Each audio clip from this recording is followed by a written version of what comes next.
Good evening. I'm sorry for a little bit of a rough start. Sorry for the glare. It is high after evening, noon, whatever time where I'm at right now. Sun's still being an asshole. Today we are being joined on Gatekeepers by the normal crowd because none of you people in chat had decided to come talk to us to become part of the cult that is Gatekeepers. Dun dun dun. So we're going to be talking about how to deal with problematic players. Jade has had me, so I know he's had experience. Shadow, who's been a paid DM longer than I've been a not paid DM. I don't know. I'm sure has his flock of stories. So with that being said, how is everybody doing tonight? Depends on who you ask. All right. Well, Bo wants to ask Jade. Well, if you ask any of my exes, I first off, don't trust them as far as you can throw them, and don't ask my family because they just like stirring up shit. Speaking of shit stirs, hey Jack. Speak of the freaking devil. Problematic is a dumb word. No, a dumb word is a word that is not problematic. I don't know. I got nothing. I should be drinking right now. Okay, so really quick, Jake, you've been a DM. You've more or less been a private DM. Yes. Shadow, you're like me. You have a toe in both sides. I've done it all. I've done it all. So, with that being said, I'm going to start these questions off, realizing that both of you have different experiences than the next. Absolutely. That's why we do this. We all have completely different perspectives, and nobody wants to listen to an echo chamber. At least I hope they don't. If that's what you want. There's other channels. Yeah. All right. With that being said, and the rule of tonight is no cheap answers. No, wait. No easy answers. I'm not exactly sticking a poker to your foot, but the topic at hand. I got one answer for everything. Yeah, the topic at hand Don't can cause for some easy answers, and I want better of you two. I'm not the one have to answering these questions, so I want better from you. Have you met me? Have you met me? Yeah, that's why I'm a friend of. That's why I'm a fan of Jack's. Anyway. Oh my goodness, dude. Shots fired! Shots fired! Thank you. I had ice in my mouth. I was going to say that, but yeah. Wow. This is still a PG show. Anyways. So first far. Question is, and I'm going to word these. They are, for those who are interested, these questions have been fairly well rewritten by Jade over here. I suck at grammar, writing, living, just only way to get better is by doing. Yes. Could have swore he was drunk when he wrote them. I wasn't. And the voice text can kiss my hello. Anyways, so the first question is, I'm going to present it. You both read the question, so I'm going to present it in two different ways because I if you're take a screenshot, show the audience. No, hey, I'm the host. I'll put you in timeout. I'll do to you what I do to your son. I got plastic. I can keep myself amused. You heard him. Anyways. I said plastic, not silicone. Jade, when you are hosting a game and hypothetically you have me and 4 other people, and one of these guys says, hey, I got a buddy that I think would really fit in with this group. So he comes down to your tavern and pulls out his dice, and he seems to be not exactly gelling with the rest of the group, not exactly going along with the flow. How would you handle that? Well, I mean, it starts with the conversation. One, I'm not going to just let anybody come over typically. I do like my privacy, and I don't. It's not that I don't trust anyone at all. It's just I don't trust everyone. Um, so first things first, I'm going to vet the guy. The person, whoever it might be. And Stealing my answer. that's gonna take place outside of the home. That's gonna take place at like a bar or a restaurant or someplace, someplace sit down, have a chat, get to know one another. But if a friend is like, hey, I've got this friend who wants to join the table or wants to get into D&D, I'm going to say probably, okay, let's see how it goes. What have they played? And I'm going to have that first conversation with the friend who wants to bring in their friend. Or the person who wants to bring their friend. So that's going to be number one. I'm going to ask a few baseline questions. Who's this friend of yours? Have they ever played the game, played any role-playing game before? If they have, what kind of characters do they play? What's their style of play? Because different players have different styles. Some are very much power gaming, kick in the door, kill everything that moves, while others are theater kids or people who are like, yes, I want to be my role. I want to be the character. So it has like two different sliding scales of as far as like what kind of player they are. So that's going to be the first baseline questions. Once the player is at the table, I'm going to ask them kind of the same baseline questions, like what kind of game do you play? Like what kind of characters do you want to experience? What kind of stories or aspects of the game do you want to experience? So that's the very first conversation I'm going to have with the individual, just to find out who they are and what makes them tick. All right. What about you, Shadow? Now, Shadow, we're not going to talk about private games. We're going to venture back into your days working at a shop. Back then, I had literally no say in the matter. This was the heyday, the golden era of game shops. If they bought a ticket, they picked a DM's table and said, do you have room? And if there was a chair, that meant I had room. So I didn't really have much choice. And to be honest, I really didn't have problematic players back then. I had one group, my first total party kill, and I was more devastated than they were because I thought they were going to make it through the adventure. Okay, Justin, and one of my players who happened to be not only a guy at my school but a guy who had a locker. He and his best friend had lockers like 10 lockers away, and he's the guy who actually first showed me the afterword in the Dungeon Master's Guide, the original, and that really stuck with me. One that even though he and his buddy's character and everybody else in the table all died, he's like, dude, you could tell I was kind of bummed. I thought they were gonna do all right. It's like, dude, here, read this. You did fine. You ran a good game. We made some mistakes, and that was that. And every table is going to be different. You're never going to get a perfect game. No matter what you think, someone's going to go away from the table wanting more or wanting less, depending on the situation, wishing for things to have been differently. Just the best thing I can say is besides vetting your players, hang out with them doing something that's not gaming, whether it be a meal, going to see a game, going to see a movie, something like that, where you could just, not talk shop, so to speak, get to know the person, because chances are they're going to be, if it works out, they're going to be in your life for a while, or they're already in somebody else's life and they're bringing them to your table. You don't want to, make things rough between those two guys, your friend and then his new friend or some other friend, and get the before and after game talk.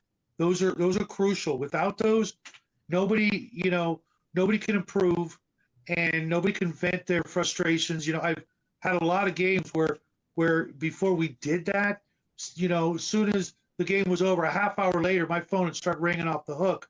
Either a complaint or usually, hey, great game. Can we do this next time? Or, I really want to do that. And I'd be like, hey, shop's closed, man. It's 10:30, we could talk tomorrow. Cause that's a good one, Scott. I really was really surprised that wasn't in the questions. Well, there's a reason why, at least for my. We'll get to it. Yeah, we'll get to that. We usually play literally every day for 4 to 6 or more hours a day for a 10-year period of my gaming career, where we played every day. So it was a really tight group. But before and after conversations, I know some people don't like the session 0, but I really do. It gives you chance to air out everything, all your hopes and desires, goals, limitations between the players and the referee. Have that, especially if you can go do it over a dinner or something instead of, just at the table that you're going to do. That way, everybody can already be in kind of a good mood, enjoy a good meal, and the GM could, lay down what their plan is, and then the players can then, go, oh, how about this, and that? I'd like to be a this, that, or that. And then the GM's got something to work with. If he just drops a crap ton of paper on your placemat or whatever, go, here, read this, I'm out. If I want to read a book, I'm going to read a book, I don't,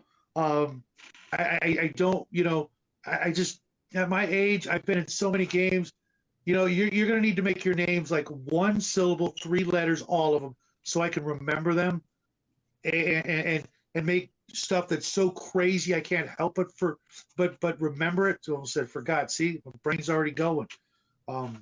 And know the people you're going to game with as well as you can before you start. Otherwise, that's when stuff can go sideways real quick. All right. Well, you know what? We'll go ahead and. What if Take that question? I'm gonna go with this one. I'm gonna go ahead and squeeze this in right now because that is a good question. What if you have a couple, husband, wife, boyfriend, girlfriend, whatever scenario works out, and one of them becomes a problematic player? How do you handle that? I'll start with you, Sho, because you seem to have the answer. I'll be like, okay, you two, figure it out. Get back to me. Don't bring it to the table. Fix this problem, because if I start talking to her, he's going to be like, what the fuck?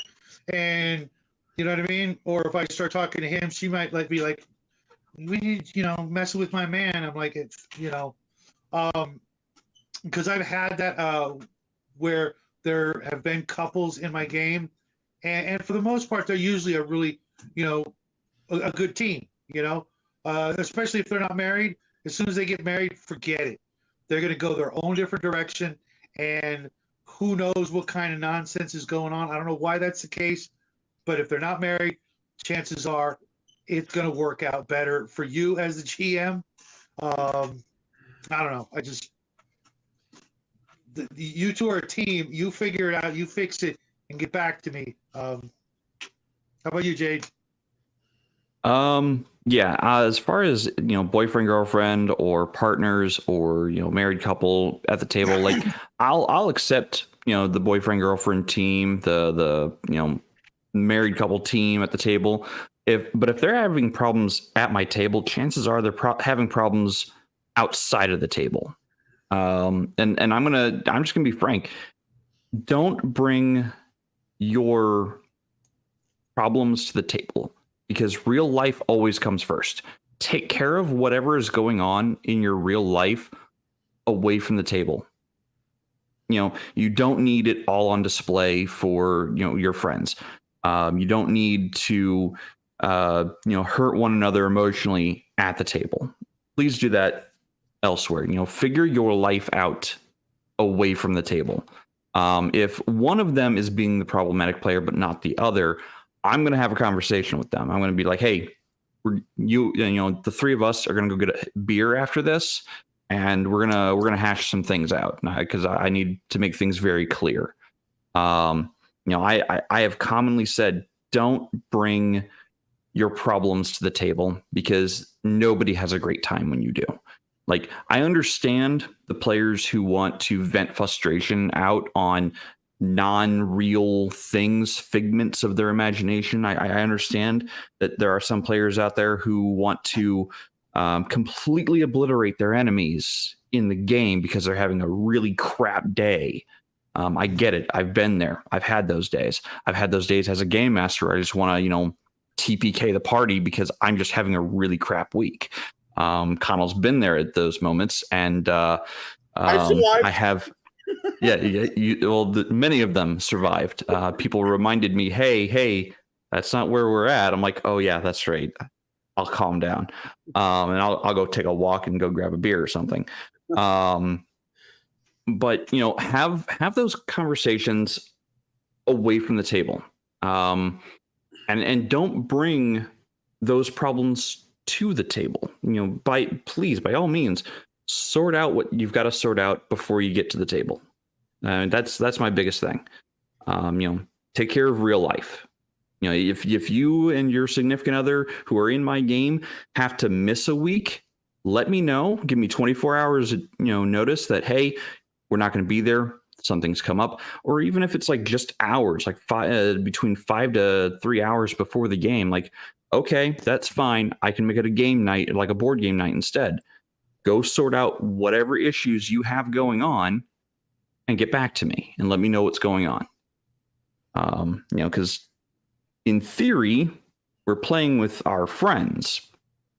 And if we're playing with friends, we might actually care about one another. Just maybe. I'll go ahead and kind of poke at this one myself. I prefer not to DM or game for couples unless they're married. Because I don't want to be. This is me being selfish. This is very much me being selfish. I don't want to be midway through a campaign and I need 5 people to run it, and Jimmy pissed off Sally and Sally is no longer coming. Well, thanks for hosing the rest of the table. I don't have a problem with married couples. Just think unmarried couples seem to have a way of blowing up tables if things are not handled away from the table, in my opinion. See, that's why you need copies of everybody's character sheet. That way, they mess up, you just run their character. I've done it. I just I need a copy of your sheet. I'll be taking a copy of your sheet, and if you screw up, I will give you a very ignominious death. That will be legendary. People will talk about it for decades. I mean, as far as that goes, like I'm not going to be the vindictive game master that goes, oh, you ruined my game. I'm going to take out my frustrations on your now NPC character. No, I'm not going to do that. Most times I'll just have them exit the campaign and just kind of write their character out. They go off into the woods and you never see from them again or whatnot. They're hung by for whoever drops the game. Yeah. But as far as like, if someone's gonna, be like, hey, so-and-so's not coming because X reason, or they had a fight, I'm gonna be like, hey, go take care of whatever you need to take care of. Come back to me in, the next game. Go ahead and miss this game. I'll literally tell a player, don't show up. Go take care of whatever you need to take care of. If it's the final nail in the coffin, fine. Awesome. Good for you. Do whatever you need to do. Go have a night, or let's go grab a beer. But if it's going to be a situation where the player, is going to become a problem at the table, that's where I'm going to step in and be like, no, we are not doing this tonight. This is not going to be what happens. If you want to do that, leave. Just come back next time, ready to play. And as far as Connell, as far as what you said, like needing a game to have, or needing 5 players for a game, you don't actually need 5 players. You can always dial things back. I know, I agree with you, but the current Monday group, It is. It's not as easy as one would think. Sure it is. But that's neither here nor there. Let's get on with the All topic. right, next question. We got some more people in chat too. Yeah, I know. Justin's here. Scott, hey, how you doing, man? Those two are popping up. All right, next question is, what do you think some of the reasons? Let me reread this. Jesus, what do you think? What reasons do you believe players are? What reasons are some of the? Oh my goodness! Having a tough time tonight, huh? Yeah, it's a night. I am so sorry, guys. What are some of the reasons why players might become problematic? You used a different word, and I'm not going to try to pronounce it. Adversarial. Yeah. I mean, what we did this last night with DMs. What sets the DM off? And I'm turning it on the side. And what would set a player off? Sure. Who do you want to start? I want Shadow to start. Shadow, okay. Well, I actually made a video of 10 reasons how to ruin your own campaign. There's a whole, 2 tablets worth of commandments thou shalt not break. Favoritism, player, a GM, NPC, characters. There's a whole list of them. Those being a couple of my favorites, when a GM is playing favorites, or brings in the NPC that hangs out with the party full time and just does everything. And I've done some of these things, as a youngster. We have to make these mistakes to learn from them. Believe it or not, I have learned from a lot of mistakes. I've been doing this for over 40 years. And I've seen it all and probably done it all, but those are like the top 2 of my favorite things to never do, especially with favoritism. People smell that so quick, especially, I hate to say this, but when someone brings a girl to the table, gamers lose their freaking minds. It's like, that fabled unicorn syndrome, where suddenly the girl at the table is getting the artifact after she's only played 3 nights, or never getting wounded or dying when everybody else is dying, and just all kinds of crap like that. Your players will sense it, see it, and eventually the player will be like, oh, I see, so I can do no wrong, and I just sit here and be pretty, and treasure's just going to fall in my lap. Don't do that, guys. Don't, just don't. What about you, Justin? Today. Man, the whole the chick at the game table, I understand that one.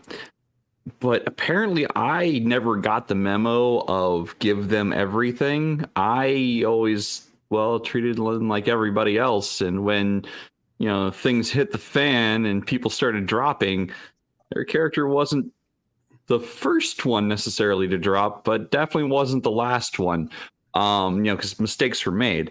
And you can even ask my wife, how, if I play favorites or not. Oh, you don't. God, you don't. I don't. We joke I'm around. not gonna lie. I've done it. I've had a lot of exes who were at the table, and all they got to do is look at you a certain way, and you know what's happening after game time. So, just saying, just we've all. I mean, I don't know about how you do it. It's real easy. Whatever you give her, you got to give them, in the game. And I know where you guys' minds went. If she gets an artifact, they get 2, or theirs is better. She won't know the difference, All it's got to do is, be sparkly and pretty, and she'll be happy. And trust me, you'll be happy. No, my wife would know the difference, because when an artifact hits the table, actually, she didn't get the artifact last time. One of the other players did. Anyway, I digress. What was that? But no, so as far as like what reasons do I believe that players become either problematic or adversarial? Favoritism is one of those things that I have seen, and I can see why players would become problematic over it.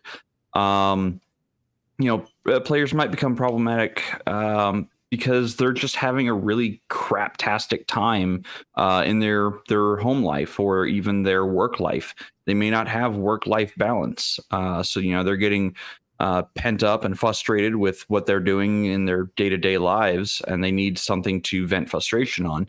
And they may not have the coolest new video game or the coolest new game system to go, kill ones and zeros. So what do? They come to the table and they want to take it out on, fake and, these make-believe characters. Some of them run screaming towards the murder hobo void and, just want to kill everything that moves for no other reason than to vent their frustrations. I'm kind of going with a theme here because that's the way I used to play the game. I was the problematic player. I'll fully admit it. I was the power gamer, the person who said, what's next? What's the next objective? What do we kick in the door? What needs to die? That was my character for a long number of years. So, me being a problematic player in the past, I can kind of reflect on some of the things I did and why I was doing them. A lot of it had to do with anger issues, work-life balance issues, some just really craptasmic days that I just could not put behind me before arriving at the table. I know everybody has those days. Like that's the human condition. Everybody will have bad days at points in their life. And I appreciate my friends for sticking with me and letting me stay at the table for as long as I was, to, continue playing the game. So other reasons why a player might become adversarial, they might, and this is again, from my perspective, they might have misinterpreted what the game was going to be or what the objective of the game was going to be. They might have gone and been like, oh yeah, this game's going to be, just like all the other ones. This can be a dungeon crawl adventure, and dungeon crawl adventures are cool. Don't get me wrong. But, if the game master has said, hey, I want a more role play heavy game, I want more emphasis on your interactions with the world and the choices you make within the world rather than just, the dungeon adventure. If a player isn't clear on what the game master is expecting, that can also lead to problems and potentially an adversarial player. I guess I should have started off tonight with asking you guys this, because some of the things you said I don't find to be an adversarial player. Okay. So I think I should have started with this question, and I'm going to go ahead and ask it now. To you, what is a problematic player? What makes him or she, as the case may be, such? And I will start with you, Jade, on that one. So what is a problematic player? Yes, in your opinion. In my opinion. So I think it depends upon the game that I am running. If I am running a dungeon crawl adventure, that's what I'm expecting out of my players, is kick in the door, kill everything that moves. Oh, Shadow's internet just cut out on him. That's the kind of, if that's the kind of game I'm running or wanting to run, is, adventure of the week, monster of the week, kick in the door, kill everything. Then that's what I'm expecting. If I'm running a game that is part of my 25-year-long camp world that I've built, I'm expecting players to be a little more into role playing. So, and if they're not on board with that, that's something I need to find out early, and they may get bored and leave on their own, or I might have to have a conversation with them. As far as other, what is a problematic player? Players with really shit attitudes. People who think they are people who believe that the game or the hobby is a single player game. This is not Diablo. This is not Final Fantasy. This is a cooperative team effort game. You are working with the people to your left and right, and hopefully working with the game master to have a play experience that's not solo mode. If you're here for solo mode, go grab a controller and go and go kill ones and zeros. Yeah. This is a collaborative game where everyone at the table is just as important as everyone else. I agree. I agree with that. Since Shell's not here, I'll go ahead and answer this so we give him time to come back. In my opinion, problematic player is a person who sits down at the table and cannot realize that this is not the Andy Griffin show. This is not, he's not going to be the prima donna all night. He's going to have his moment. I will, find a way to let him have his moment, even if not by dice rolls, by RP. Yeah, I'm not saying gaming is a timeshare, but everybody should have their moment somewhere in the game. I don't mind. I'll put it this way. If I normally let people know I run dungeon crawl types games, those are the type of games that I am comfortable with running. I can do the RP. We can RP until the game is done. That's fine. But if you're not looking for, if you're looking more for like Traveler or more the Fate system, which is more RP friendly, I am not the DM for you. And I will let my players know so they don't get bit in the ass in the back end of this. Well, you said it's going to be like, no.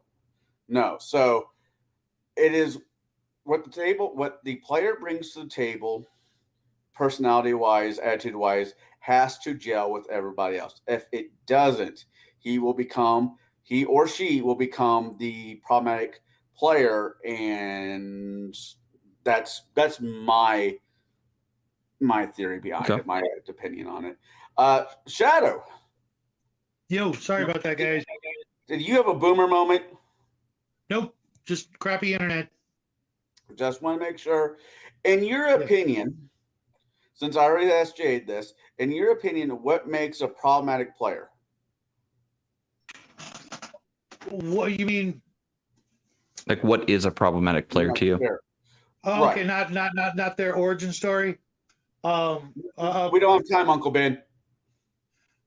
Yeah, probably.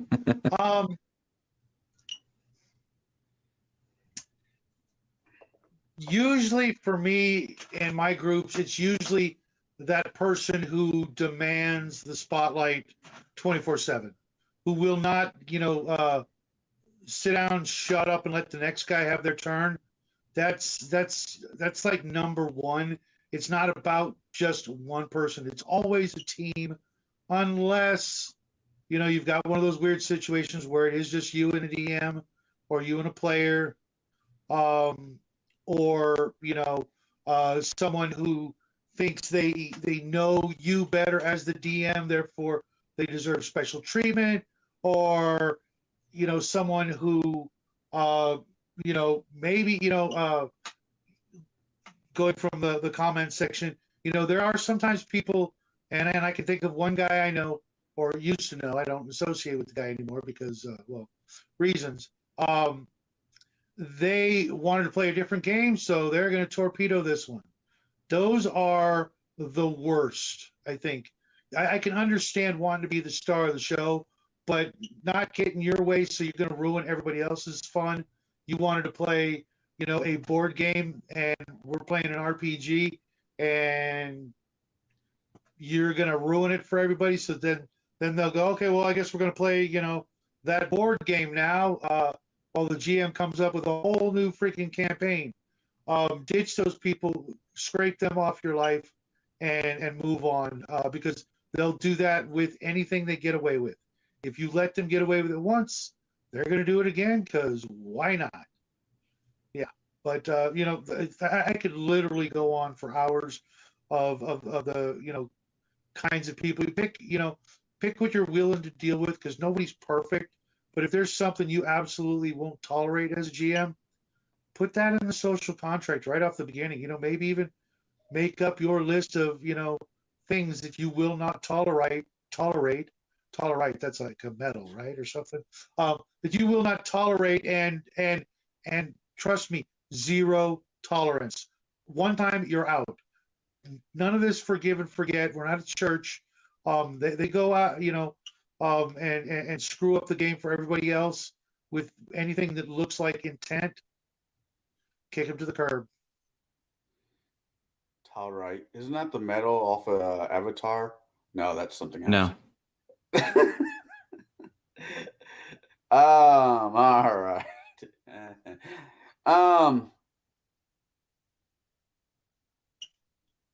Okay, responding to someone. That's right. How do you handle these players? How do you handle a person other than kicking them out, show them the door? I don't want that to be that is an answer. Don't get me wrong. That is that's definitely Nice show, an guys. answer. See you later. Right. No, But kidding. it's somebody So let it take over. it's somebody they're just having a bad day. Life at home sucks. Life at school sucks. So forth and so on. How do you handle this person? How do you continue to let them in your game, but try to I don't want to say break them of their habits, but keep them off, from blowing up at the table? I'll start with you, Shadow. What? And spoil everybody's fun with a floor show? You kind of got to rub their nose into it in front of everybody else. There's a whole bunch of other people at the table that want to play. And if that one guy is, doing something, and mind you, not just the little stuff, it's got to be something pretty egregious for this. But, if you stop the game and go, okay, look, I don't know what's bugging you, you want to go talk outside about it, because, you're eating up everybody else's time.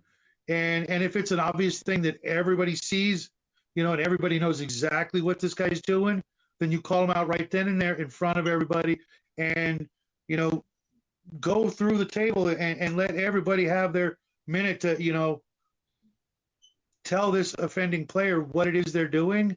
And they'll either, sorry guys, I had a bad day. Okay, fine. Just chill, dude. We're all here to have fun. We're supposed to all be friends. Ease up. Don't do it again. Let's get on with it. Forget it ever happened. We'll, rewind the game a little if we have to, or something like that. Wooden ruler with little, that will work. I've got other tools, as some of you have seen, that I could pull out. But nope. There's a reason why people don't see my knuckles. But either take them outside and deal with it, or trial by jury right there at the table. All right. What about you, Jaide? So I mean, it's gonna, like I said before, it's gonna start with the conversation. That's where I'm gonna start at, and it's gonna happen away from the game table. I mean, if they're causing a problem in the game, like middle of the game, or we just started and we're like, hey, everybody, I need 5 minutes. And I'm going to pull that person away from the table. We're going to go walk outside and we're going to talk for like 5-10 minutes, see what's going on. And I'm going to be brutal. I'm going to be like, hey, what's your deal? Like there's something going on. You're not quite, into it tonight. What is your deal? What's going on? What has happened? Because most times when my players who have had bad days, they'll let me know about it. They're like, oh yeah, so and so did something that really screwed up my day at work or whatever. And be like, okay, let's hash that out. What's going on? What can I do to smooth things out for the game? Like what can we do? What kind of bridge do we need to cross to get you back into the game, get your headspace back where everyone else is? And like I said, I do that away from the table, so it gives them a moment to think and not really have to interact with other people and not necessarily act out with other people. Because some people, I've had some players who are having problems with other players. And I have to take that person and be like, hey, what's going on? What's your deal right now? And then they'll say, oh yeah, so and so is being a jerk or whatever, or insert whatever horrible thing here. I'm like, okay, tell me what you believe is going on, and then I will go take them out here and I will talk to them and see what's going on. So I'll have a conversation with both of the players, and if we can't come to a agreement or arrangement, I'm gonna be like, okay, well, tonight's game is going to be postponed to next week, and we're all gonna go out and we're gonna go to get a beer. We're gonna go get gonna go do something away from the table, and remind everyone why we were friends, why we come to this table and why we play the game together. Because in theory, we're all supposed to be friends around the table. Like, I should be able to look across the table or to my left or to my right and be like, hey, there's my friend. They've got my back. Even as the game master or even a player, like if no matter which side of the screen I'm on, I should be able to look to my left, to my right, and across the table and say, hey, these are my friends. These are the people I want to spend my time with. And if I can't do that, if there's one person there that I cannot say, yes, I want to spend my time with this person, then that means I'm probably the problem player and I need to leave. And I've done that. I've already done that once. I, for the life of me, could not be in the same room as another person. So I stepped away for 3-4 years away from that table. I've just recently rejoined that table. And there are some things that remind me of why I left, but the table that is there now, or the group that is there now, has invited me back and be like, you know what? I know why I left. I've worked through that. I can be okay with this group. I can gel with this group, especially with the kind of character I'm playing. So yeah, that's it, to me, it's like you have to have a conversation. Like that's where it all starts. That's what that's how we get through things, is by talking about it. So if you're having a problem with a player who's just having a really crap day, talk to him about it. Go get a beer. Go share a meal with them, and just talk. So Can't wait for Richards to reopen. Yes. Oh, Richards. All Great right. place.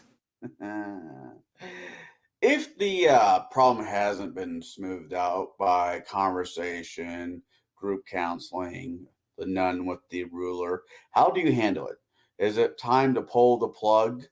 Ask him or her to leave the table? How would you handle this? I will start with you, Jade, because Shadow is in the middle of a smoky treat. Scooby Snack, Yep. a smoky It treat. looks kind of windy out there too. So Yeah. If all else fails and communication just breaks down and the player is continuously being a problem, it's time for them to leave. You have that conversation with them. You're like, hey man, I realize this is not going well for you right now. Whatever it is going on in your life, I think you need to figure it out away from the table. I will hold a seat for you to come back, but you really need to sort your things out. Whatever the case it might be. If you find being away from the table, going and playing video games instead to be more your speed, cool. I'll keep the seat for you, but you need to really sort things out and get your life under your control. Don't let the chaos of life rule you. Take your life by the horns and make it yours. And I've had that conversation with just one person, I think, and I basically said, hey, things aren't going well for you. Like, I understand that. take a moment, take a step back, take a breather. Come back to the game fresh. Get back to who you were when you joined the table, because that's who we are missing right now, is the you that joined the table all so many months ago. So figure out what's going on in your life and get control of it, and then come back. And if they don't come back, well, I'll miss them as a player and as a friend, and I will go communicate with them, outside the game, away from the game table, just to keep up with them. But if they never come back to the table, well, okay, that's fine. But the seat was open for them. All right, Shadow. What do you do when it's time for the curtains to be closed on that player? How do you handle it? It depends on the situation, really. Obviously, despite some of the things I said before, I think you really got to have a talk, give them a warning. It's like, hey, you're doing this or you're doing that. Let's fix the problem, or, don't come back. If you can't fix the problem, if it's animosity between people at the table, then maybe you should just grab your bags and go. But if it's something that can be fixed, let's fix it. Otherwise, not only are you gonna probably irritate or piss off the people at the table, but the GM as well. Obviously try to work it out, but sometimes that's all you can do. But don't necessarily let your players dictate the situation, because I've seen people gang up on the better player and accuse them of making them look bad, or they've always got the answer. Well, step up. You know what I mean? Make sure it's something that that you can at least try to fix. If not, you're gonna eventually find out that the table's eating its own, and you don't have anybody coming to the table at all. As a paid DM, I normally don't have that many players that come more than once that are become a hiccup. The few that I have, I've shared. I'm not going to share it tonight, but I've shared stories about how that one worked out, and he was no longer welcome at the game shop. But as the most, if somebody's having a bad night, I'll write on a piece of note paper, hand it to them. They take it out to the boss man. The boss man gives them back X money that they paid. No harm, no foul. They can come back next week if they can get their ducks in order. Whatever was the major hiccup, please come back. Please, I want you to have fun. I want you to enjoy the experience, enjoy the shop. But we don't need your attitude tonight. I normally put it a little bit nicer than that, but that's normally how I've handled that in the past. I'll make sure the person gets his money back, and so he doesn't feel like he got cheated out of something. Oh, Fleety. While a table can play like a pack of Sabat, they shouldn't function like one.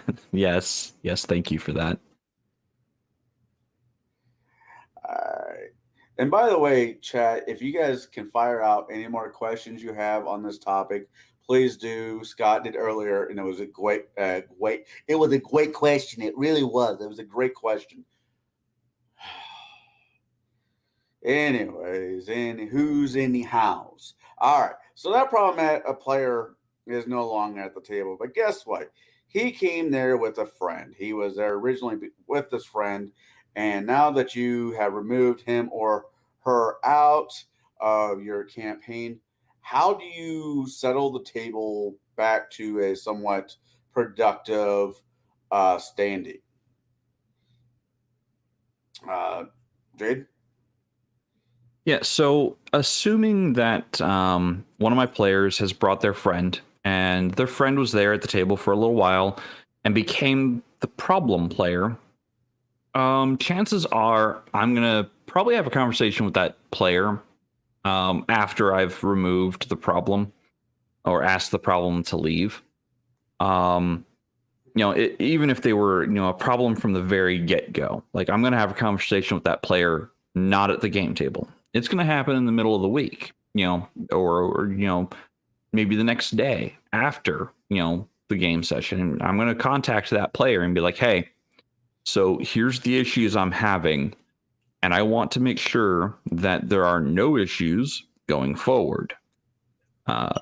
You and I are going to have a conversation, and we're going to go, and I'm going to give them a time and place to meet up. And they and I are going to have a conversation about their friend and about, what happened and why that friend is no longer welcome at the table.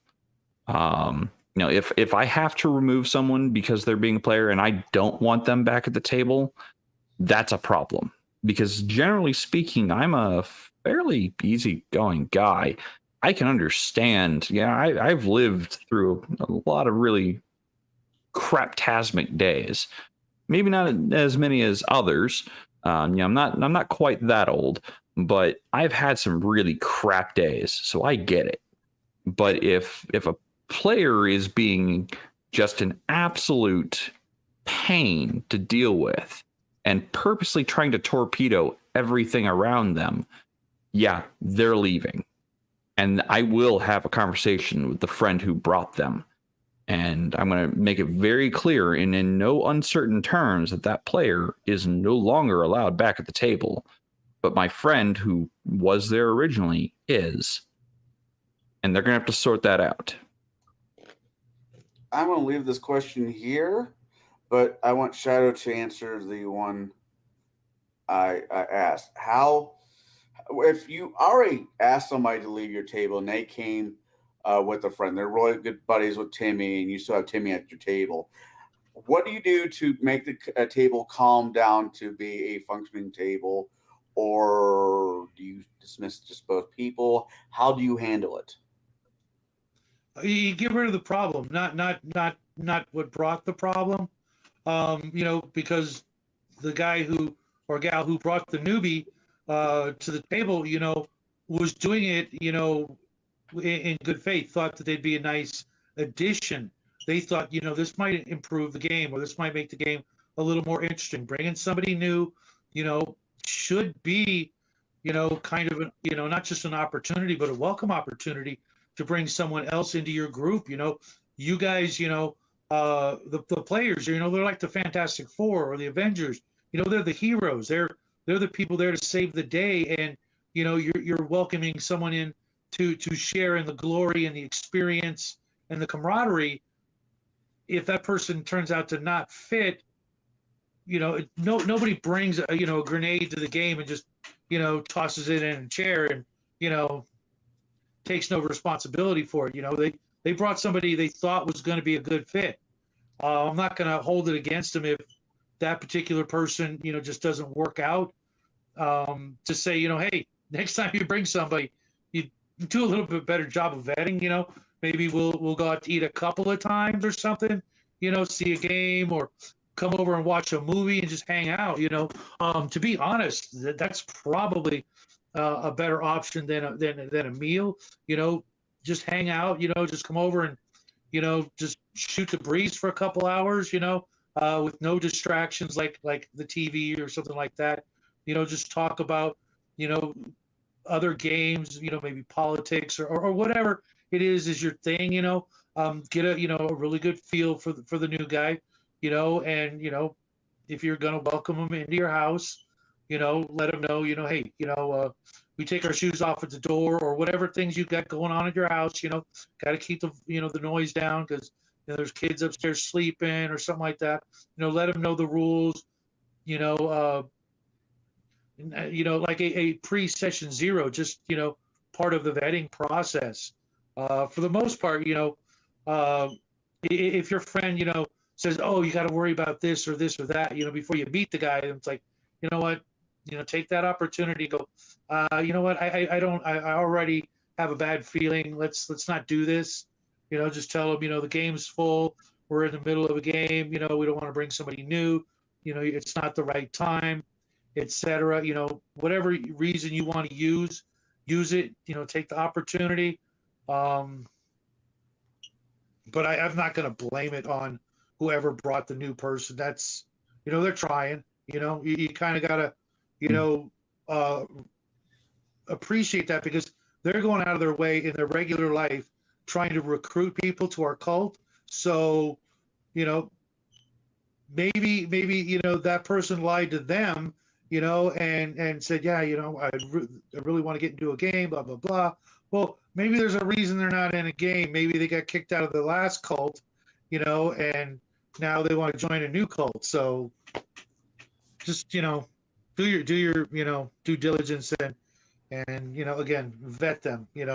7 ways to Sunday if necessary, especially like me, if you've got crap tons of dangerous and valuable things strewn about the house, where if there's a baseball bat in every corner, you don't want something like that disrupting your normal daily life.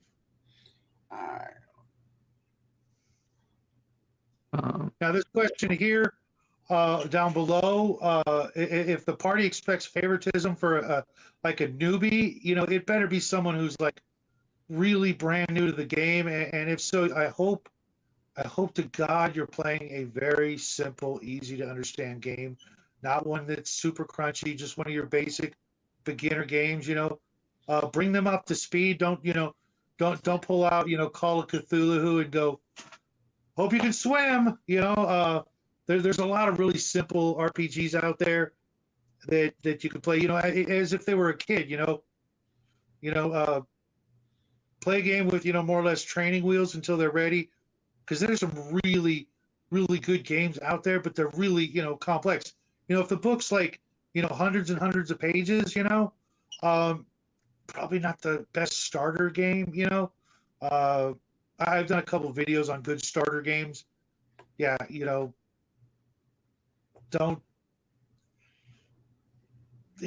favoritism, eventually just brings about a lot of resentment. When do you stop with the favoritism? You go, okay, all right, you tell them, okay, we've been taking it easy on you now.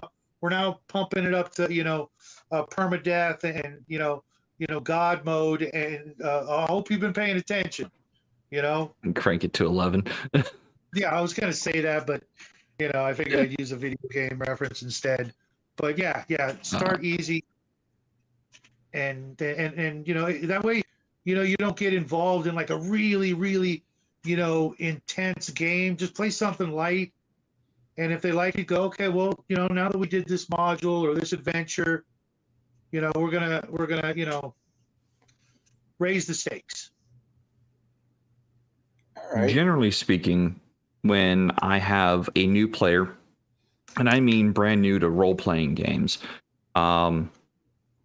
especially in something like World of Darkness or any of the other White Wolf derivatives, I give them the merit called common sense. And what this does, and D&D has a simulacrum to this. It's typically considered the periaptive, the faithful phylactery or something like that, where basically it gives the player character the insight to go, oh, hey, is what I'm about to do a good idea or not? And I give that to the players, especially brand new players, because I'm like, hey, I realize you're new. I'm here to help you. And I want you to enjoy the game, and I want you to experience the hobby and like fully want to come back. Here is why if you are wanting to take this action, I won't stop you. But here's the reasons, or here are some of the circumstances or maybe consequences of what those actions might incur if you follow through. I'm not going to just outright waylay the new player, and make them not want to come back. I'm going to I'll have the kid gloves on for like the first few levels, like levels 1 to 3 at most. But after level 3, because it's taken us months to get there, after level 3, you're still not getting it. Well, the kid gloves are coming off regardless, and I'm throwing you into not the deep end. No, I'm throwing you into the Mariana Trench, because I run games into the exalted, or into the epic levels, the godhood levels. That's where I like to play. That's the realm of power I normally aim for with my games. So if the player is not catching on after 4 or 5 months to a year, well, kid gloves are coming off, and you will learn by making new characters. Because I just, one, I don't have the patience for kid gloves all the time. And two, like, if you make dumb decisions, you deserve dumb rewards. Play stupid games, win stupid prizes. Yep. But no, most times with brand new players to the table, especially people I've never really gamed with, I'm going to take it easy for the first few times, just so they can get the feel of what they're doing. If the new player at the table is an experienced player at other tables, and they show up and they're ready to go, and they've got literally everything in order, and they're ready to play, and they're playing better than my other players, and be like, oh, good, I don't have to have the kid gloves on. Let's do this. Let's rock and roll. Especially if they don't even have to ask any questions about their character, or questions about like certain feats, spells, or abilities. Like, oh, okay, you know your stuff. Let's do this. So yes, I'm going to play favorites sort of for the new player, but it's not going to be to the extent that you might think it is. Like, character death will still happen. Like that will still happen. You reach the appropriate threshold of death. Well, that character's dead. Sorry, it's just how it is. When it comes to new players at my grown-up table, I have a couple of guys there I trust with newer people, and I ask, like, hey, could you keep an eye on him, making sure his character sheet looks good, he understands the dice rolls. I normally sign that off to a full-time player that I trust, that can be a little bit more kid's glove. Training. I don't want to say training wheels, but it's a little bit more willing to sit and work out the guy's character and Good teach cop, bad them. cop. Yeah. So my authority doesn't get questioned, and I can have somebody else be the good guy. I don't know if that makes me out to be an ass, but I find that it works better, especially in shops. So the Crafting Gamer does have a follow-up to the question that was asked, and to give more context. The question, let's see here. One of the players gathered the rest of the group, and the rest of the group expected that one player to be favored because he brought them in. I guess I'm not fully understanding. Yeah, I totally get it. A guy brings a whole bunch of players to your table, and because he did so, he wants a referral bonus, or they think he deserves a referral bonus. I'm like, no. You then let him DM. Everybody gets the same spotlight. Yeah, that you don't get a referral bonus. Just because it's a cult, it's not Amway. You don't get brownie points for bringing a bunch of people, because at some point, maybe a little token of gratitude here or there, or a one-time thing, maybe, if you're really, you've been in a slump for a while, you have no players, and you really want to play, and you want to, put a bounty on players, and they're going to bring them in, they're the headhunter, maybe, but I can't see me doing it. It'd be like, not nice to have you guys here, let's game, otherwise they may feel like they were used, to get that bonus, especially if it's like a physical thing. If it's, a little bonus in the game, sort of. They're the the not necessarily the leader of the group, but they get a little bit extra credit, a little XP or a little bit better starting position, on a role like a social role, their social standing role, and you're not necessarily the henchmen or flunkies, but kind of like that maybe, but something physical, money or something like that. No, because I could see at least one out of that group going, oh, okay, so we're just you just did that for that, and you don't want that. Actually, there was a question brought up a little while ago by Justin I Start.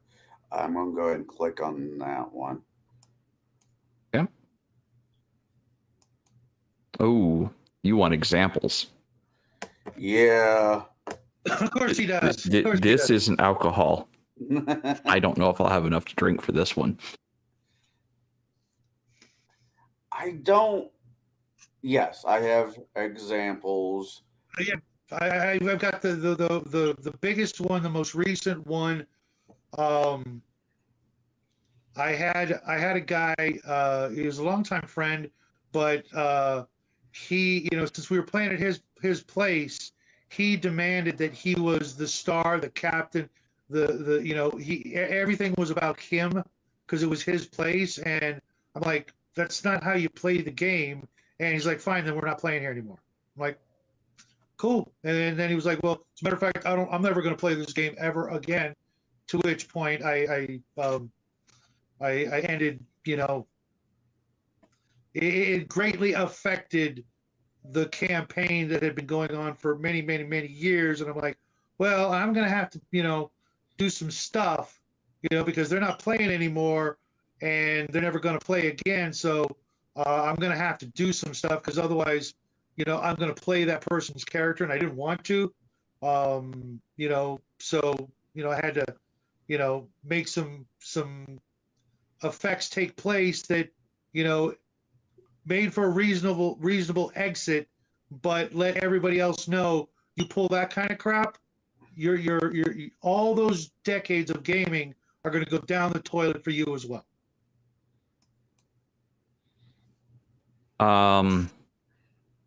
As far as examples go, as far like players that I've had to remove from my game or I've had to have conversations with, a lot of it was very selfish playing, where they would not let anyone else, literally anyone else, have an artifact. No one else could have the best gear.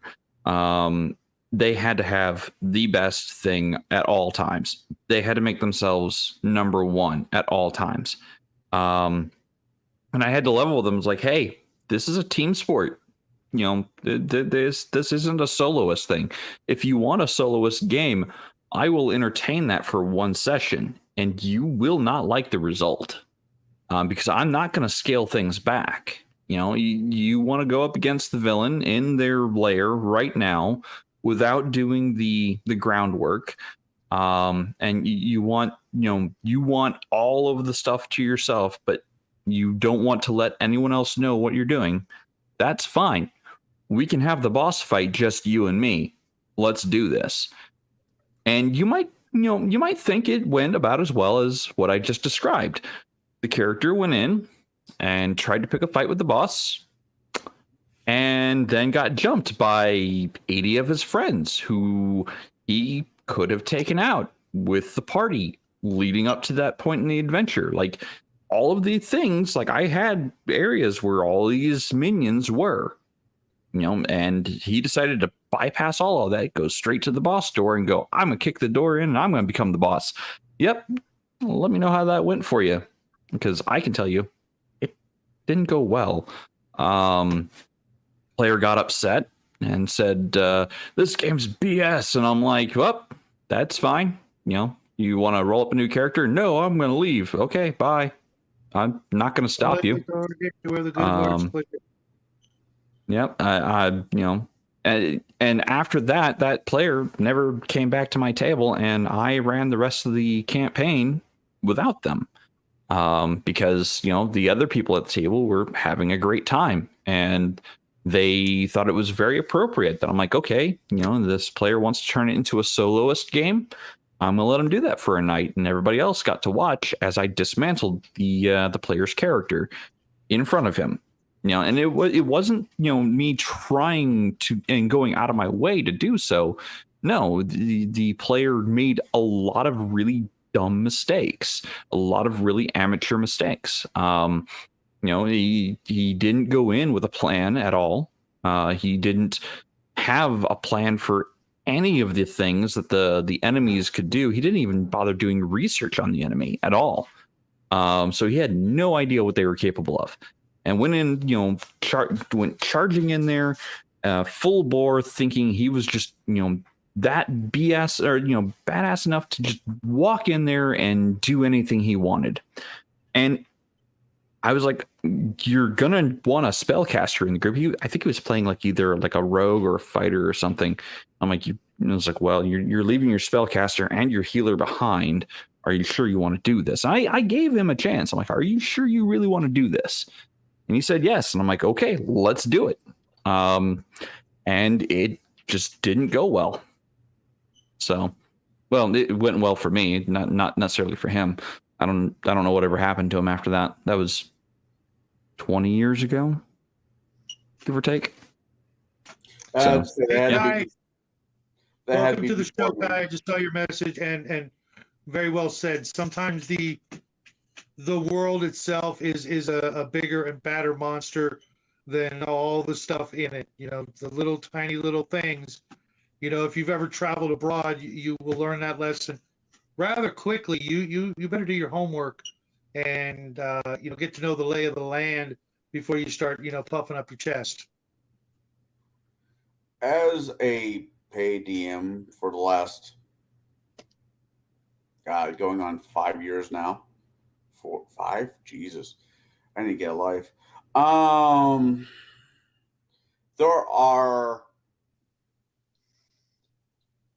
I have a few stories, but my main one was, and I'll keep it short and sweet.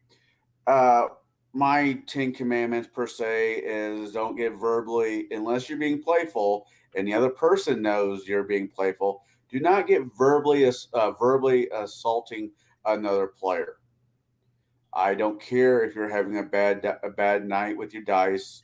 You can throw them in the freezer, the toilet, wherever when you get home.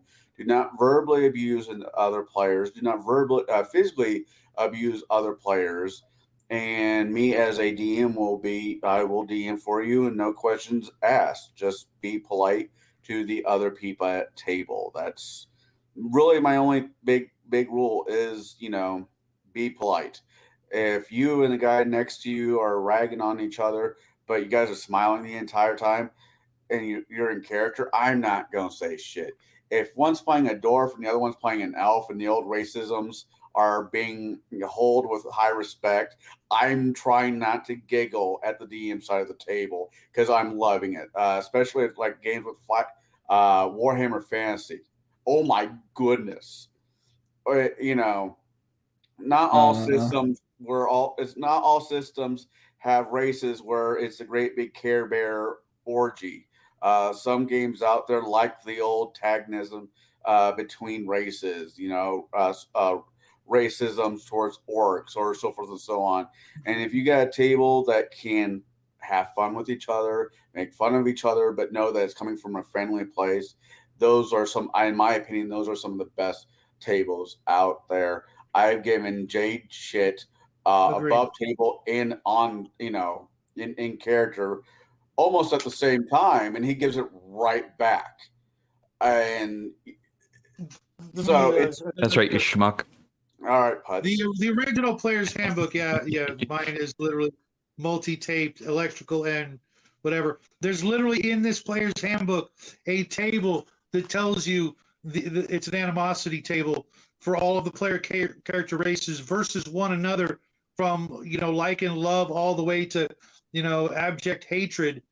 Right here in the player's handbook, it was okay to be suspicious at the very least, or worse, of the player playing the half orc. I mean, you don't just trust the half orc, right, guys? I mean, he's a freaking half orc. For Christ's sake. I mean, my middle brother, I was running a game for him and a few other people, and he looks at me square in the face and says, I want to be a half drow. And without missing a beat, I said, so you want to be a rape baby? Wow. And everybody at the table stopped and looked at me. I'm like, think about it. Just give it a hard think. He's like, you're not wrong. I don't think we put it that way. I'm like, I'm the DM. That's why you're a player, and yeah. DMing is not for everybody. I mean, it's out of all the players, it's only 1 in 4, 5, 6 to 10 that is not just the DM, but sometimes hopefully a good one. I apologize to my friends at least once a year for being an asshole. I know how I am, and sometimes I am the problematic player. I don't mean to be.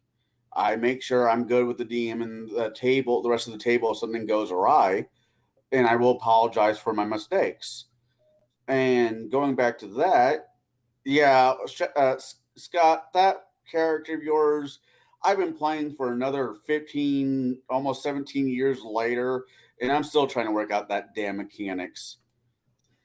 There was a lot of stuff in the stack. Let's put it that way. It was all legit.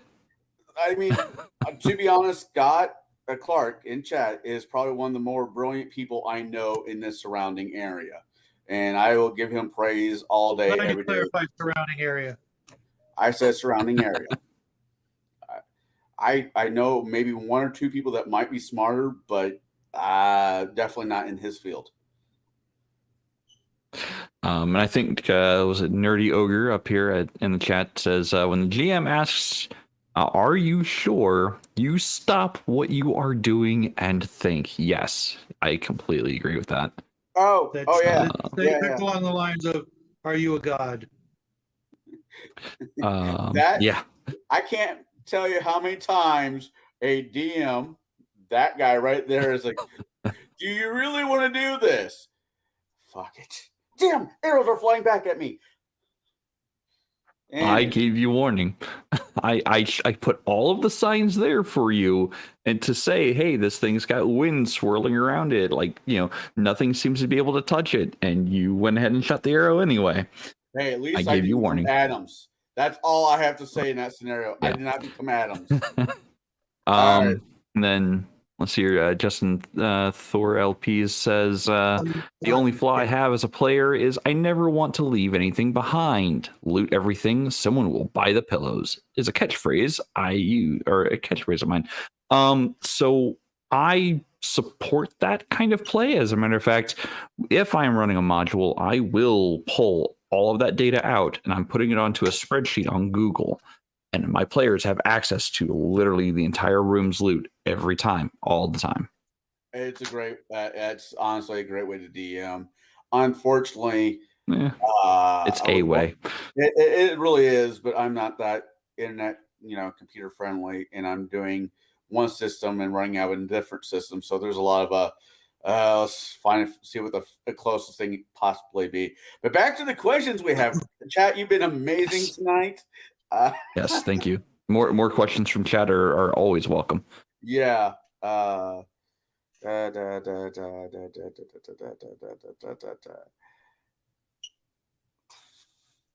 you keep your table? I'm looking at the questions. How do you, hypothetically, I'll throw myself into this. If my cheeky ass is at your table, and there's someone there, I just read something Scott said, and I'm at your table, and you and Shadow both know that I'm a cheeky son of a bitch. I don't mean to be mean to people. I'm cheeky. How do you keep your table from blowing up? How do you keep that could be problematic play, but not really, from blowing up your guys' table? Do you just ask me to leave, turn it down a notch? How do you handle it? Personalities being personalities. Wandering monsters. Just keep them busy. Make them work as a team. keep them busy. Don't give them enough time to, you know, worry about the stuff outside the table. Outside the table, it doesn't exist. You know, as soon as they're, you know, they think they've got to pause, just keep throwing stuff at them. Just, you know, just keep them constantly busy. I had this one game where the players were constantly being chased by all manner of things, you know, because it was a sci-fi, fantasy, science fiction gonzo game, so that literally any second of any day I could throw literally anything I wanted at them, and I didn't stop. If they were at the table, this stuff was going to happen. You know, I'd let them do a lot of the, you know, outside combat-y stuff outside the table. They'd call me up, and you know, it's like, okay, you're doing this, you're doing that, you're doing this. Okay, fine. When you get to the table, though, we're going to be rolling a crap ton of dice.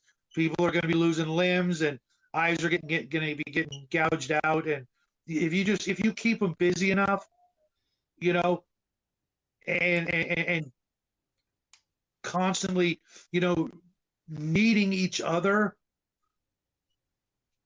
they'll bond. They'll become, you know, at least at that small time at the table, they'll be like, we got to keep the cleric alive. We got to keep the magic user alive.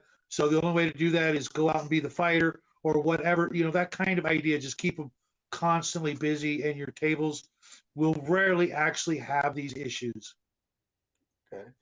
Well, to be fair, I'm also cheeky in character. If I'm put in a situation where running my mouth is an option, it can and might happen. Jaide, you've dealt with me the longest. Yeah, so I was just thinking back to a moment in the previous campaign I ran, which was Wrath of the Righteous. In one of the modules, the players go to one of the outer planes, one of the demon planes, and like, you were technically the problem player of the group, I will admit. You were the one that was the most abrasive. Yeah, you were the most abrasive out of the group. I did get some comments occasionally, but you know, I kind of swept some of them under the rug and didn't address them. Like, you know, this is the person he is. But anyway, I think if you guys were not jiving as a group, I don't think this would have happened. So you were fighting in the arena duel. Oh my God. It was 6 players, between 4 to 6 players against one opponent. And the way it went was, you've got Connell playing a ranged character, surprise, surprise. And so he's firing at range. So the monster that they're fighting, I think like a demon of some kind, moves up to him. And I think he was on a flying carpet, if I remember. Yeah. And the demon like has the ability to fly, so he flies up to him and makes the one attack he gets. You know, because, you know, move and attack.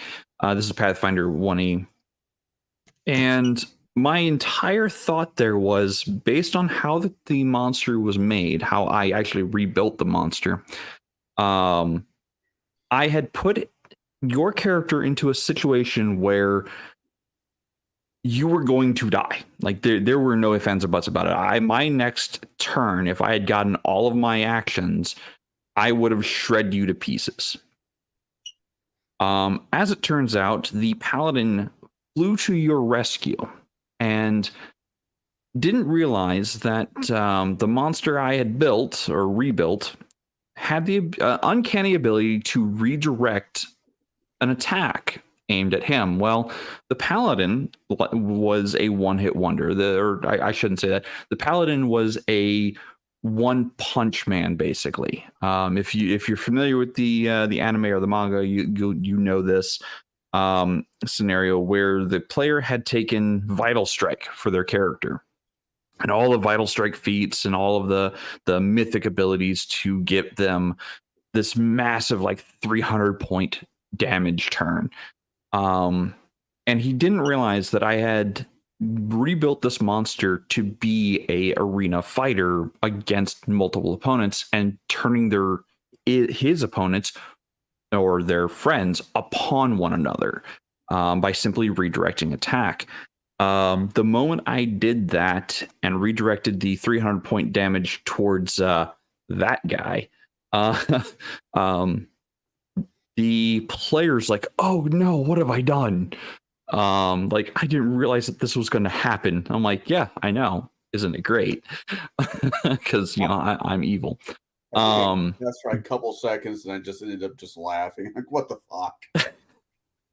Yeah. So, had you not been fully integrated into the group, he wouldn't have been as concerned about your character to not go there and protect, offer protection, but also the fact that when he did swing and I think nearly killed you, he was like, what do I do? What do I do? Because the player was like, oh no, what do I do? Like, how do I fix this? Like, what do I do to make this right? And he was also trying to figure out how to beat the bad guy, because he only could get one swing per turn. So basically, I am a fan of putting the problem player in a scenario where they are going to get the crap kicked out of them hard in one turn or less. And I want to put them in a position where the other players come help them. If the other players don't want to help that player, the problem player, that right there tells me everything I need to know about the group. That the group's like, nope, we want either that character gone or that player gone. And that will tell me right there, one of the two is going to go.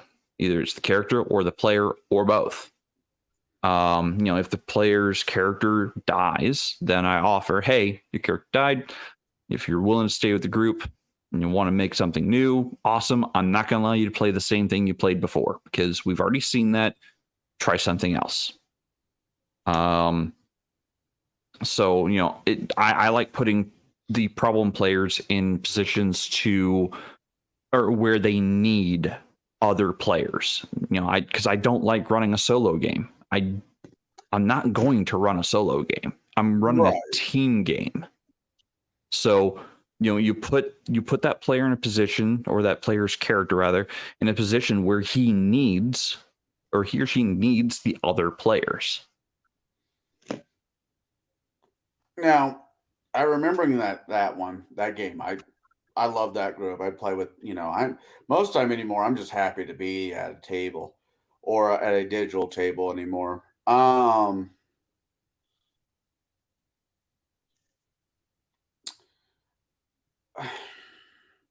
I know there could be problem players out there that need to leave the table, and I am not arrogant enough that think that I am always savable, using your example.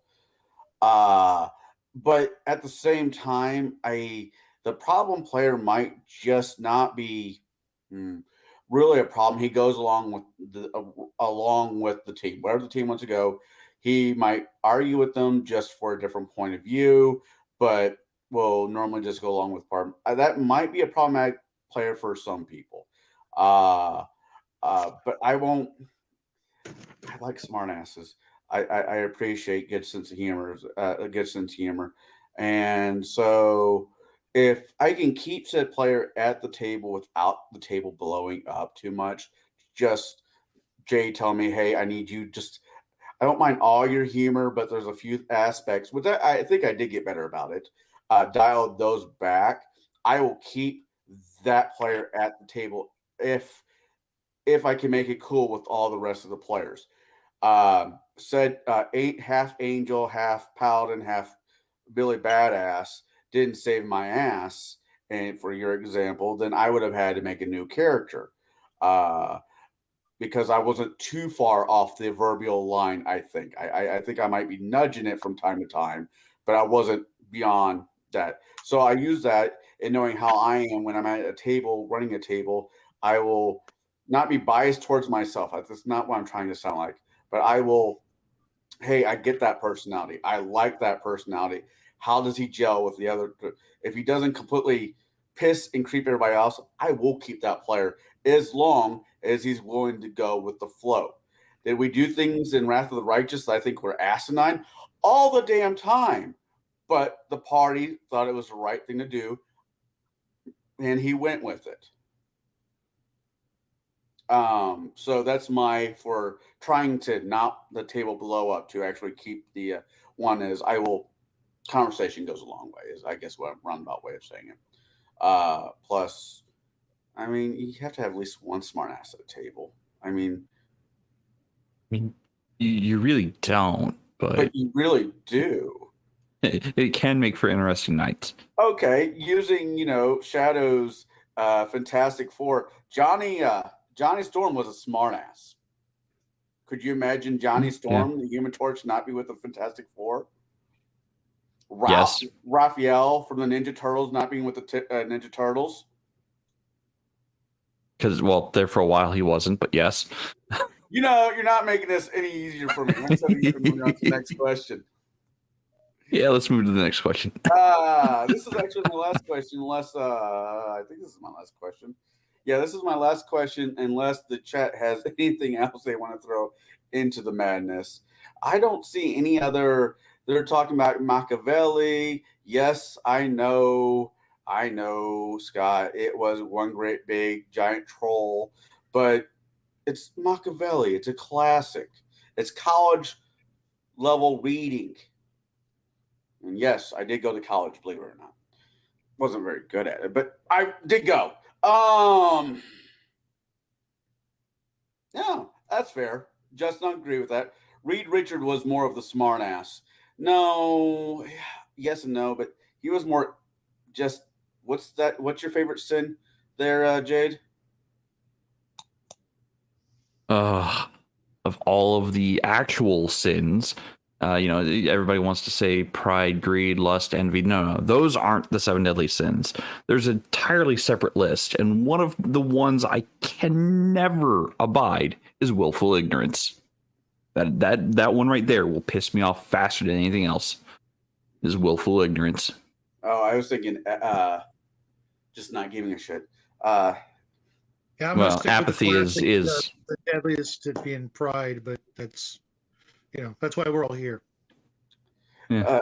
Justin, I have a comment about the cloud comment, but that can wait for later.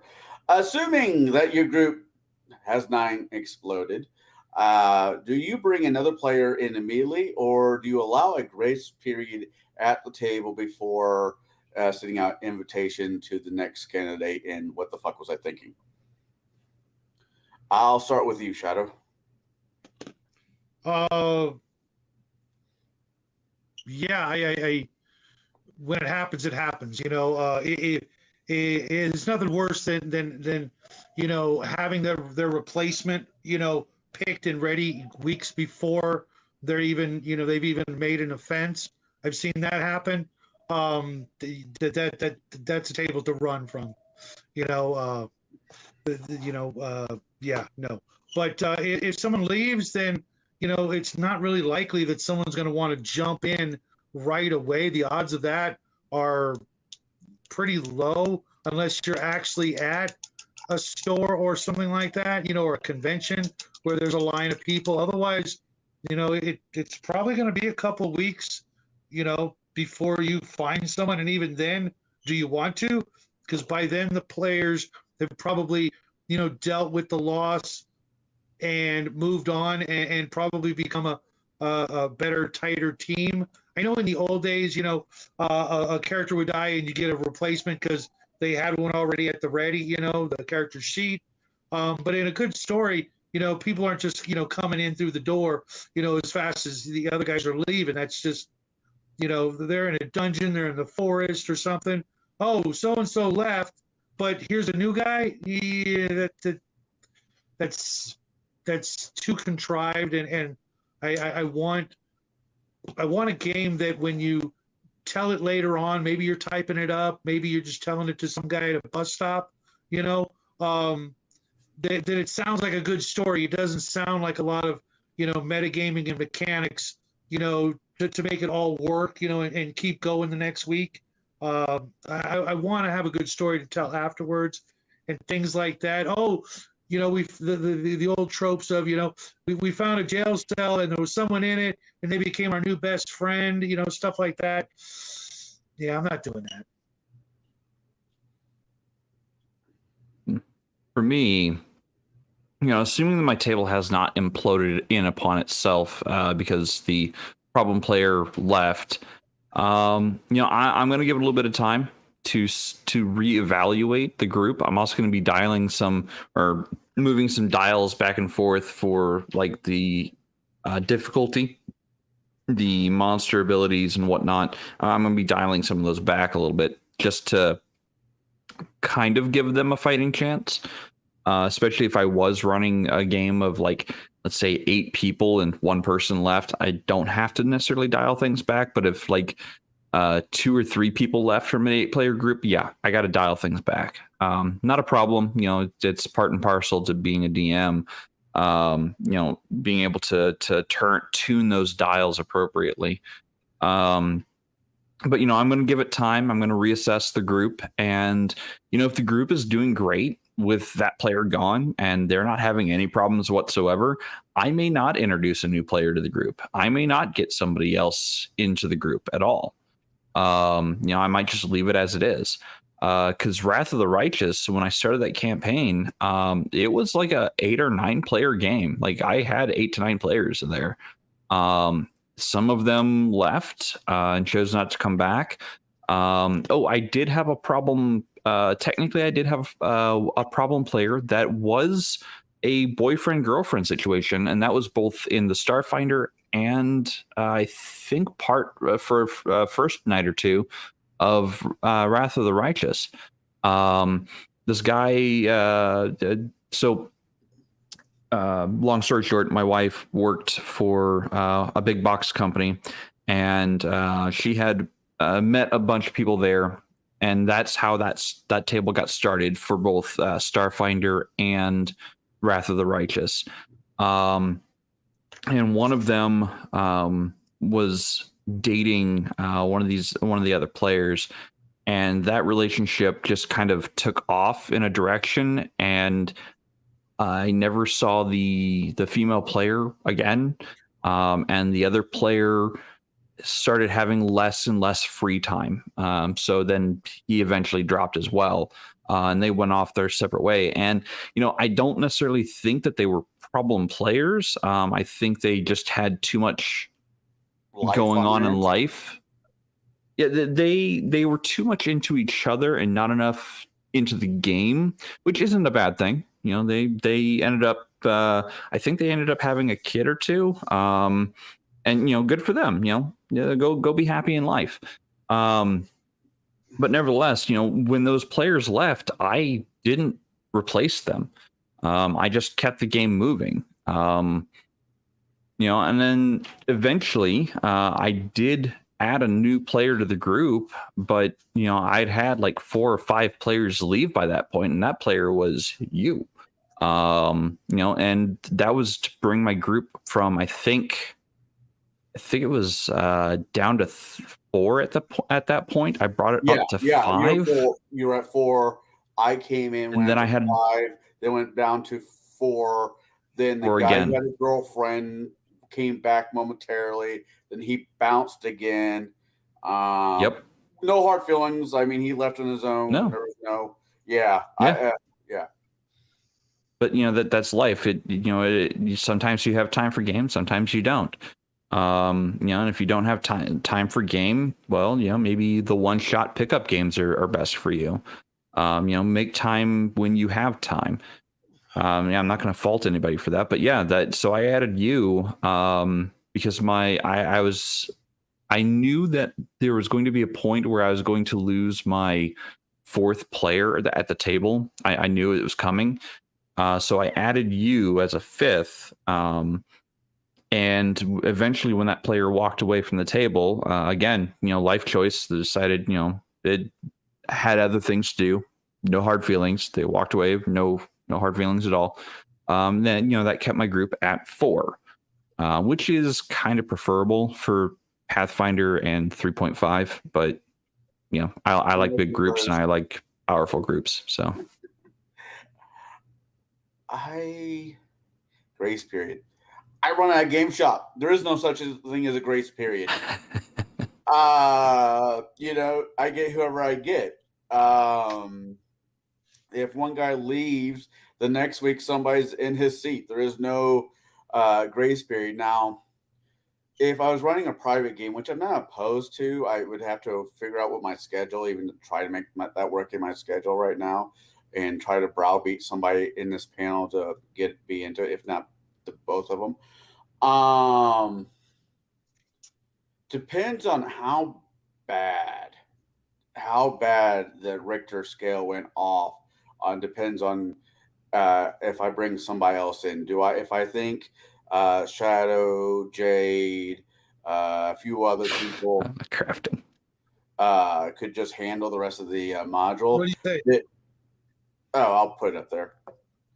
Then I will just keep as is. But as being a paid DM, there is no such thing as a grace period. Whoever comes in next week comes in next week. But that's basically the questions I have. Chat, if you have anything more really quick, please throw them out there. And really quick, I just want to say this to Justin. I don't know if it's the Illinoisan in me, but I don't really do well with clowns. And if you know Illinois history, you'll understand why. Yeah. The other John Wayne. Yeah. I mean, Yes. Not trying to quote Batman to Superman, but the line still applies if you're a native of Illinois. We don't really do well with clowns in this state. Yes, I like big groups, and I cannot lie. I also like big levels, and I cannot lie. No. Epic games. Jade over here, 40 plus sometimes. The few I've been in, great. Scott in chat, he went up there too. I love epic games as long as the epicness doesn't go wonky. That's kind of. I've yet to have seen one. Well, I have seen them. I haven't been in them, but I've heard stories about epic campaigns going wonky. It's the power curve. You just got to mind it. So, be mindful of what players can do. Said, unless somebody shoots with the question within the next 18 minutes, I am going to start doing the breakdown by saying, Shadow, this is Wednesday night. What are you doing tomorrow night? Because I think I know what you're doing tomorrow night. I'm pretty sure Jay knows what you're doing tomorrow night. Why don't you tell our lovely chat what you're doing tomorrow night? I'll be running part 2 of Last Eclipse on a Talbar, a Traveler 2-shot with the fine gentleman over at Table Breakers and These Mugs. And then it's Thursday. Friday, I'll be playing with one and only Bo in a private game Friday night. Saturday, doing my usual sci-fi shadow chat. Probably part 3 of Alternate Dimensions, because Brian from Weird World War II, check out his channel, and Bo's channel, of course. And Bo commandeered my show, and we talked about World War II as an alternate dimension for the entire 2-hour period, completely skirting what I had hoped for. And then, of course, after that, I'll be doing the Quantum Show with Nathan Allen. Sunday, I'll be hanging out with this guy up here, talking about Bone Tomahawk. Yeah, you Connell. I mean, Jade, you're welcome to come pop in, and watch the movie if you want. He has to find a Sunday. He has to find a Sunday, A, that he's free, and B, he only shows up if we're talking about Dresden Files. Hint, hint, nodge, Maybe. nodge. Maybe. And then I'll be starting the whole week over again. Yes, Kai Marion will be playing Howard, the Iron Giant of the group. And I hope you guys are all looking forward to that. Take care, Kai. I'll see you tomorrow. Looking forward to that. Hopefully everybody will make it through in one piece, but I have a feeling, it's Traveler. So I want you to say that one more time. Not the beginning, but see Kyle? No. Yeah, you said it. You just... See Kai. He said he's going to see Kai tomorrow. I know what you thought you heard. I know what you thought you heard. I thought I heard it too. It's funny because I know better. was asking Victor and John on Victor's show today. That's the Scrying Dutchman, Dutch Oven. Victor Gorbachev and John from the Basic Expert and Legacy Game Master. If they knew where to get some good SS officer miniatures for a game I will be running, but that's just a coincidence. I could stand Okay. for some Nazis. Just a coincidence. So tomorrow, tomorrow, as Shadow said, we're going to be over on Bruce and Baron's channel, playing part 2 of his 2-shot campaign in Traveler. If you have not already done so, the link is in the description, I believe, for Free RPG Day. That is coming up on June 24th. It is a Saturday, and I will be at my local game store running content probably up to 5 times that day, 2 hours apiece. You can try to find a local game store near you that might be participating in Free RPG Day. You can get some one-shot scenarios for various game systems. You can also probably work with your local game stores to, run content if that's more your speed. They might even be having events of, game masters like myself running games for that day. So give that a look and see if it's your speed. Well, between what Shao just said and we're doing a movie review, the latest of Kurt Russell's cowboy movies, but this one he does not break a historically museum piece up against the wall in this movie, unlike he did in the last time he played in the Western. That made me cry when I found out it was actually a real historic museum piece. With that being said, we'll be doing Bone Mohawk on Sunday. I might do something later on this week or sometime another chat at some point. I don't know about what, but I'm sure between me, Omanau, and whoever else I can wrangle, we'll have a fun conversation. With that being said, don't you have a thumbnail and all that good stuff you need to show? Because I'm about ready to make you big. If you're not muted, that is. Yes. Let me go pull that up for you. All right. There you go. You see that sign right there? That's what we're doing. We're gatekeeping every Wednesday. I may or may not always be here, but Jaide, this is hosted from most of the times from his tavern or the lair of the Shadow and Sons. You should come check us out. If you're not a member of the Discord, please go check it out. If you have any suggestions, like Jaide said, please type them in, and we'll keep this ball rolling as long as we have support from you guys. Because without you, we got nothing. Now, with that being said, everybody in chat, say good night. Good night, everyone. Cheers. God bless. And one last word. I want you all to think about this. Make the problematic player, if you can, your friend.